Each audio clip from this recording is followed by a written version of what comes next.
Well, greetings again. Gary Zacharias with the Apologist bookshelf. For this podcast, I want to dip back into a book that I covered in my first 100 podcasts, probably the most famous apologetics book. They made a movie out of it called The Case for Christ, Lee Strobel. And so I've talked about him. I've talked about this book before. I want to start off with Chapter 1, The Eyewitness Evidence. And the subtitle is, Can the Biographies of Jesus Be Trusted? I mean, that's huge, isn't it? If we've got things written by people hundreds of years later, how do we really know that any of the things talked about really happened? So do we have testimony of people who really interacted with Jesus, who sat under his teachings, who saw the miracles, and maybe even encountered him after his resurrection? Are there any first century journalists like Lee Strobel is who interviewed eyewitnesses or asked tough questions? I mean, how do we know?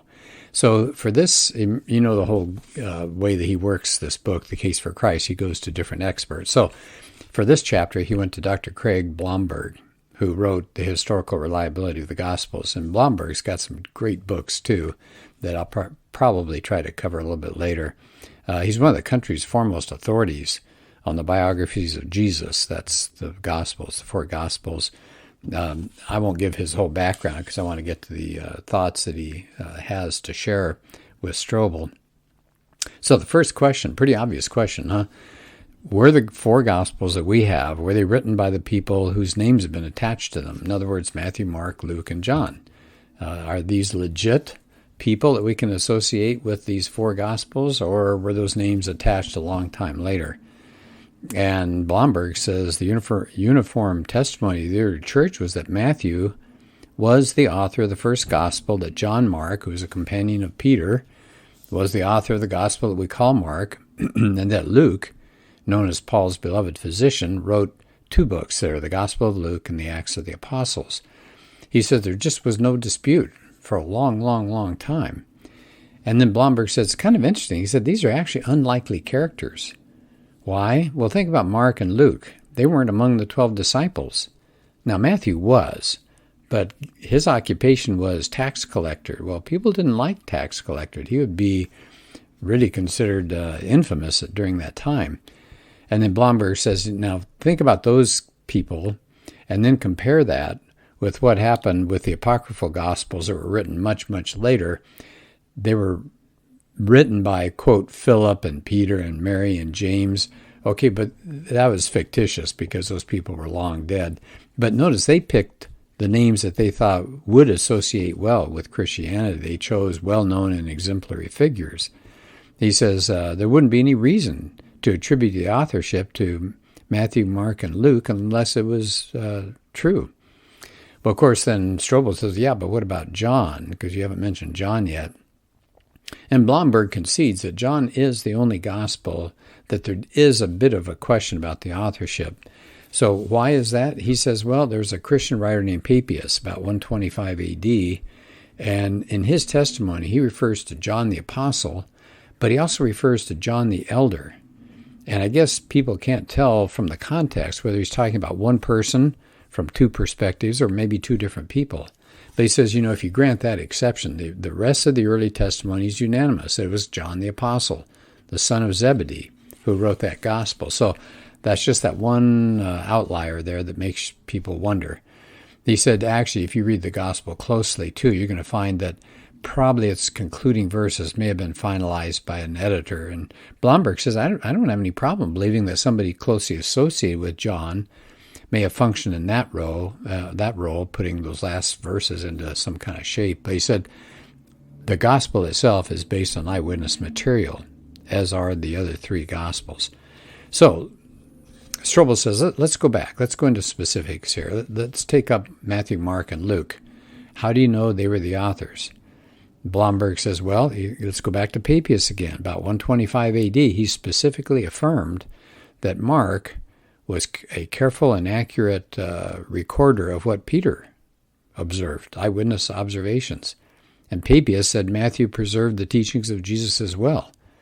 Then we come up to about 180 A.D., and Blomberg mentions Irenaeus, and he confirmed the traditional authorship.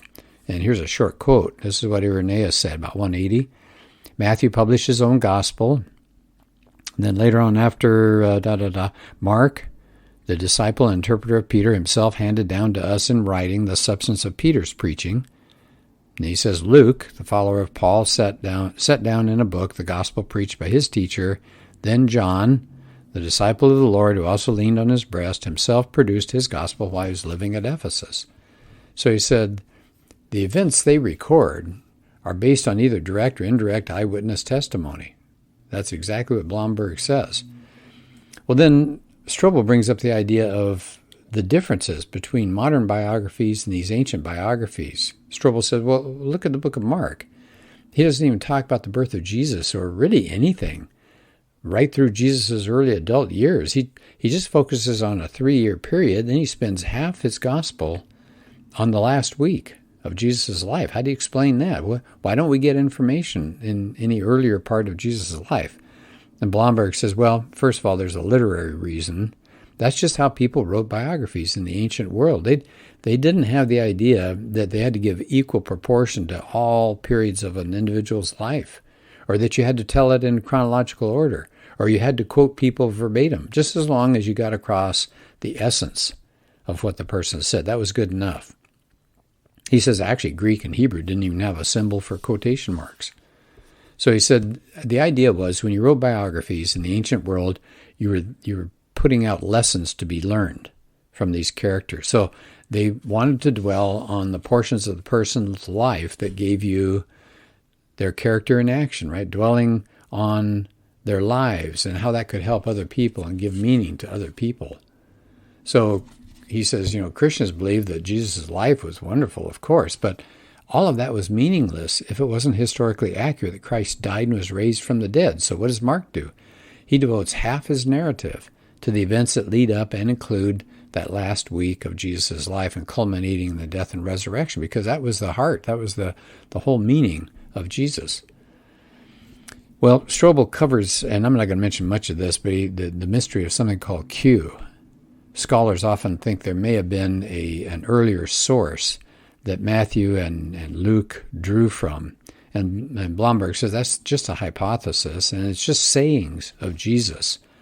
And he says, actually, if you look at those Q sayings, supposedly sayings from Q, you get the same kind of picture of Jesus. He makes audacious claims about himself. There's no narrative in there. It's just a list of sayings.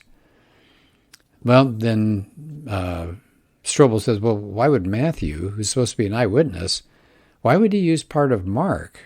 And everybody knows Mark was not an eyewitness. And Blomberg says, well, that only makes sense if Mark was basing his account of another eyewitness, Peter. And he was part of the inner circle, so Matthew would have wanted to know some of that for sure. So the conclusion there is that, of course, Matthew had his own recollections, being a disciple, but he wanted accuracy, and so he wanted the inner circle. He wanted to hear from Peter, what Peter saw and experienced. Okay, next section of this chapter deals with what's called the unique perspective of John. And the three other Gospels, Matthew, Mark, Luke, are called the synoptics, which means they look the same way. But John is different. And Blomberg said, well, it's true. It's more different than similar to the synoptics. He says, actually, only a handful of the major stories in the other three show up in John. And there's actually a different linguistic style. There seems to be a higher Christology. There's more direct claims that Jesus is one with the Father, that he's God. And he said some people believe that John, if he wrote later, he already knew what Matthew, Mark, and Luke had written, so he saw no need to repeat it. That's part of it. But he said also John was just independent from the other three Gospels. So now Strobel says, well, what's going on here? He said Jesus makes all these claims of deity in John, but does he do it in the synoptics? And Blomberg says, yeah. He said, take a look at Matthew 14 and Mark 6. Jesus, it's actually, I'll get more specific here, Matthew 14, 22 to 33, and Mark 6, 45 to 52. And it says, the Greek, the way they word it is, Jesus says, fear not, it is I. But Blomberg says, actually, Greek literally here says, fear not, I am. And that's what Jesus says in John 8:58. So he's taking on that name, I am, which takes us back to Exodus 3:14, where Moses asks God who he is, and God says, I am. So Strobel says, okay, that's one example. Do you have any others where the three synoptics actually make a reference to Jesus' deity? And he says, yes. How about the the fact that Jesus over and over refers to himself as Son of Man? And Strobel says, well, isn't that just emphasizing the weakness and mortality of his human condition? Blomberg says, no, Son of Man doesn't refer to Jesus' humanity. It's a direct allusion to Daniel 7. And in there it says, before me was one like a son of man. It's a vision. And the Son of Man, it says, approached the Ancient of Days and was led into his presence. He was given authority, glory, and sovereign power. All peoples, nations, and men of every language worshipped him. His dominion is an everlasting dominion that will not pass away, and his kingdom is one that will never be destroyed. He says, that's a title of great exaltation. This is not mere humanity. And William Lane Craig echoed that. He says, Son of Man was a divine figure who had come at the end of the world to judge mankind and rule forever. So that's a claim to divinity. Blomberg goes on. What else do we get in the Synoptic Gospels that indicate Jesus' divinity? He says, Jesus claims to forgive sins. That's something only God can do. Jesus accepts prayer and worship. Jesus says, whoever acknowledges me, I will acknowledge before my Father in heaven. Final judgment is based on Jesus. It's based on the reaction of Jesus as God. Well, okay, so that's I think that's a really useful section there. What about New Testament as legend? How late are these 4 books? And he picks up a book by a woman, Armstrong, History of God, and she says, we know very little about Jesus. Mark's gospel wasn't written in around the year 70, 40 years after his death. By that time, historical facts have been overlaid with mythical elements. So there's the question. Some scholars believe the Gospels were so far away that legend intervened and distorted, so we don't really know what Jesus said. So Blomberg replies to that. He said, even if you give the standard dating, this is in liberal circles, it'd be Mark in the 70s, Matthew and Luke in the 80s, John in the 90s. But Blomberg says, that's still within the lifetimes of various eyewitnesses, including those who were hostile, who could have said, no, that's not what really happened. He gives a contrast. The 2 earliest biographies of Alexander the Great, they were written more than 400 years, but historians consider them to be trustworthy, even with 400 years after Alexander's death. So he says the story of Alexander stayed pretty much intact. But Blomberg says, I think these Gospels are actually written earlier. He said, here's an example. He said, look at the book of Acts, written by Luke. It ends unfinished. Paul is under house arrest. He's still alive, and then the book just chops off. What happened to Paul? Well, Paul was still alive, so the book was probably written before he got put to death. Well, that means that Acts can't be dated really any later than 62. Then you start going backwards from that. Luke wrote Acts, but then earlier than that, he wrote the Gospel. That would have to be earlier. And then Luke incorporates parts of the Gospel of Mark. That means Mark is even earlier. So he said you end up with Mark maybe around 60 AD, maybe even the late 50s. But he says you can even go back further than that. He says you can find out about Jesus' atonement or his resurrection and his association with God if you go back to the letters of Paul. Now, the Gospels are actually written after almost all the letters of Paul. Most of the letters were in the 50s. And what do we find in there, according to Blomberg? Paul incorporated some creeds, confessions of faith, or hymns from the earliest Christian church. They go way back, within a couple of years of the resurrection. He gives some examples. Philippians 2, 6 through 11. Talks about Jesus being in very nature God.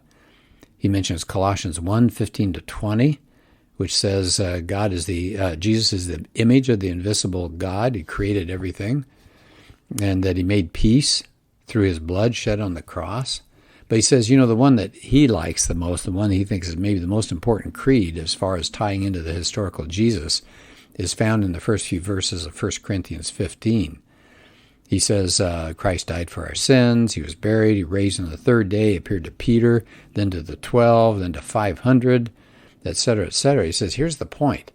If the crucifixion was around 30 AD, Paul was converted about 32.